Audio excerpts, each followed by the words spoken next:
Welcome back, boys and girls. It's time to reopen the gates of adventure and mystery to return to the land of a strange new world. Chapter 7: The Dragon and the Mask. As I woke up back in the White Boy, I said, well, it's been a while since the last time I was here. As I stand up from the floor's reflection, I was back in my modern clothes, a dark blue color shirt and dark gray blue jeans, both having extremely faded colors due to the many times those clothes have been washed and dried, except for the shoes that were so worn out you couldn't see the logo on the shoes. As I started walking to the right boy, I passed the dark gray vine-covered temple that's now a Saxon. About a few distance away was a Roman-style courthouse with two blue translucent men in black suits standing guard at the doors. I was trying to ignore the intimacy that's always going on inside those type of buildings. It was down to see an old bronze-dragon door knocker. As I picked up the old thing, I was now sitting inside the coach's office with a younger version of myself and my dad standing behind the desk. Besides, are you pretty sure what is still to happen? So Mr. Mitchell as he was trying to hide his fear of the situation. Yeah, of course! Me and Robert have been friends for a month! Why not add him to the team? Again myself said in a gleeful manner. He didn't know how to read the room yet. As a man with a blue cap walks inside the coach's office. Mr. What is the catch, sir? There is no catch here, Mr. Mitch. I want my kids out of the house for a few days. Out of the week. Sit down cross-legged on the metal folding chair. Come on, I know you always have a scheme in the back of your head. I'm not a fool anymore, said Mr. Mitch, as his spirit quickly changed to anger. Come on, Mitch, old friend, buddy, pal. You did know I love my kids as much as you love your kids. I would hate to see them upset in any way. It's the guy in the red cap. Stand up. The chair only some burnt up cheeks. Okay. To finalize this deal, you will have to sign these papers, said Mr. Smith as his anger quickly turned into worry. So my dad handed the papers to the guy in the red cap.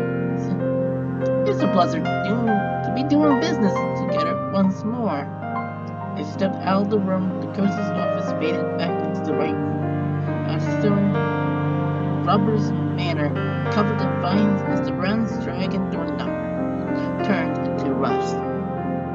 As I woke up back in Miss Stifling's house, the office was right next to the brown sack of marbles. Well, I thought that I was going to throw these marbles at you to wake you up, said Ob, in his acknowledging his not only grown-up form as I put the sack of marbles back in my pocket. As I glanced at the other cots on the loft, I asked, where's Robert at, Ob?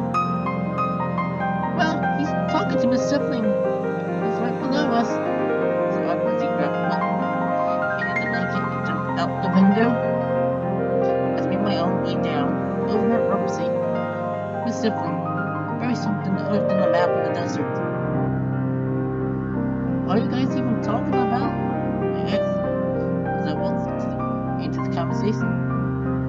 Well, I was talking to Miss Stifling about learning this spell like telekinesis, said Robert in a caught off the guard manner.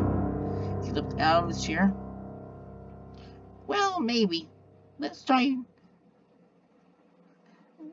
Revealance spell, said Miss Stifling as he shifted into her daughter, Sandra. As Robert closed his hands and concentrated on the shape-shifting Mrs. Stifling, white light emerges from his hand. As the red light surrounded Mrs. Stifling, Robert yelled, Revealance! As a pulse of red light encompassed the house, Mrs. Stifling reveals her true form. A lady with long white dreads of hair and a ghastly face, almost looking like the Snow Witch might look. Well, this look Here's the sacrifice I had to pay for overusing my powers, said Miss Sifling, as the red light disappeared. As Robert opened his hand, he asked, "How old are you, Miss Sifling?" In a baffled manner. "Well, let's just see. That can only be a woman's secret," said Miss Sifling. She turned back into her more pleasant self.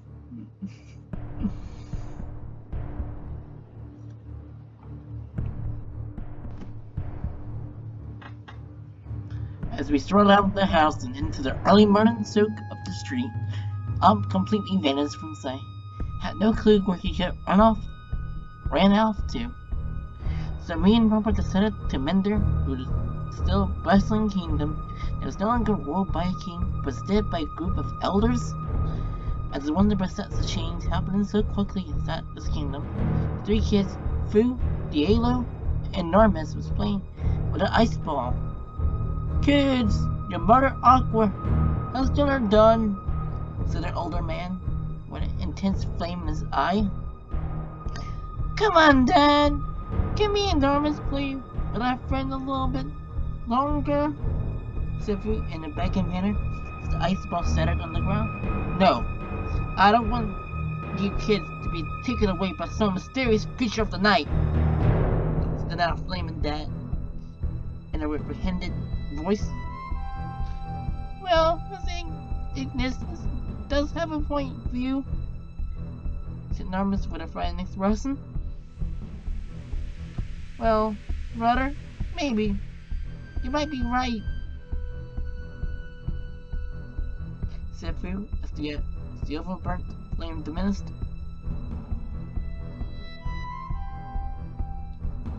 "Maybe next time, Timon Dielo," said Normus, now back in a cheery tone. As me and Robert traveled out of Hometown Kingdom and back over the bridge into the bitter forest, as we traversed the goblin territory, there was no goblins in sight. Not even the other creatures were stirring. "Hey, say, was this forest ever been this creepy?" said Robert in a fearful voice as he tried to remember any other time this forest was eerie. There was no other time since the goblins was always there.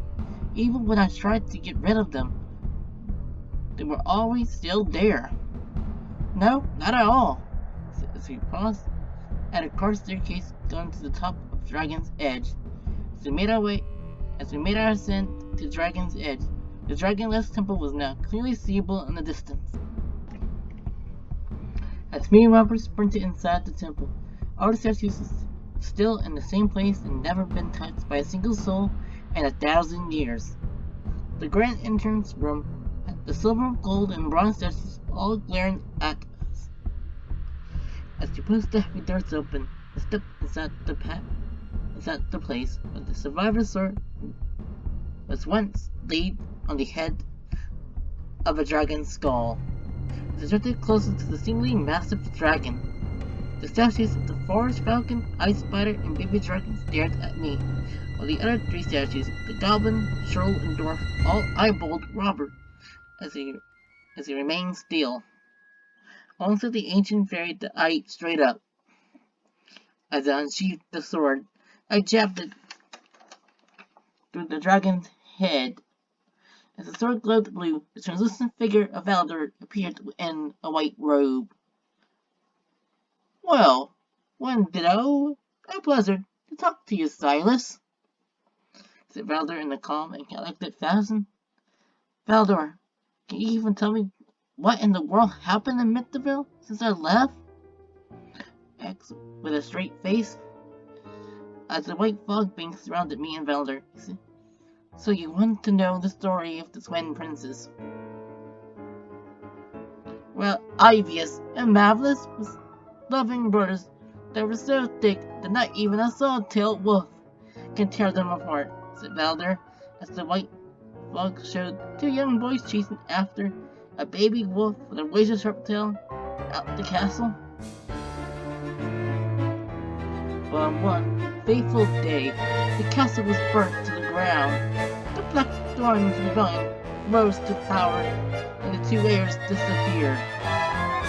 Said Valdor, as the fog bank disappeared. Wait, Valdor, do you know any more? I yelled in utter bewilderment as Valdor started to fade away. I've only told you what I've seen, said Valdor to the blue glowing sword as we returned to normal.